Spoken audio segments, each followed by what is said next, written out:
All right, you have just been listening to Governor Ducey hold his first news conference in almost 3 weeks. Let's give you a recap of everything that he's talked about, and basically a looming question that so many people have been asking him and wondering themselves is, why hasn't Governor Ducey issued out a statewide mandatory mask mandate? He addressed that issue and he said that he wants people to wear a mask, that 90% of the state is already under a local mask mandate, and that he's seen success at the local level. So therefore, there is no need for a statewide mask mandate because, again, 90% of the state already has it.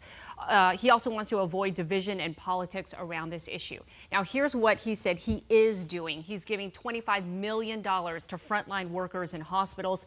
That will go to boost and support staffing and give them bonuses for all of their hard work and their dedication.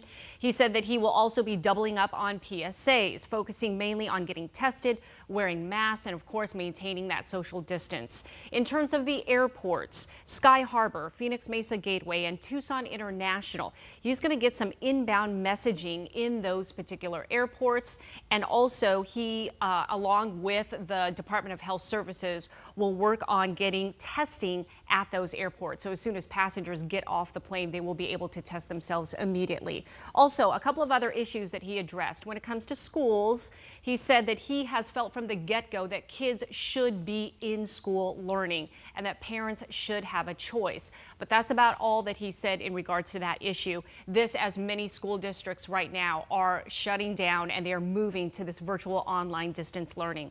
In terms of the vaccine, we've told you time and time again that Moderna and both Pfizer, they have both come out with their own vaccines that are 95% effective. So Dr. Kara Chris, this is big. She said that beginning of 2021, the COVID vaccine will be here in our state, in Arizona, and that it will be a 2-dose series.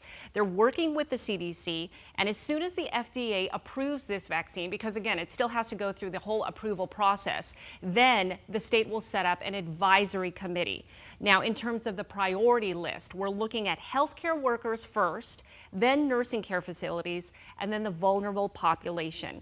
And finally, when it comes to Thanksgiving guidelines, Dr. Kara Christ, she issued a number of recommendations. She said, move those celebrations outside if you are going to have them. The more ventilation you have, the better it is. You need to wear a mask, celebrate virtually if you're high risk or if you've been exposed. Of course, wash your hands, keep the social distance, and keep those gatherings small. So that's going to do it for us right now for this news cut-in, and then we will see you back here in just over an hour. But right now, we want to get you back to Days of Our Lives, a little bit that's left, followed by Ellen. We'll see you then at 4 o'clock.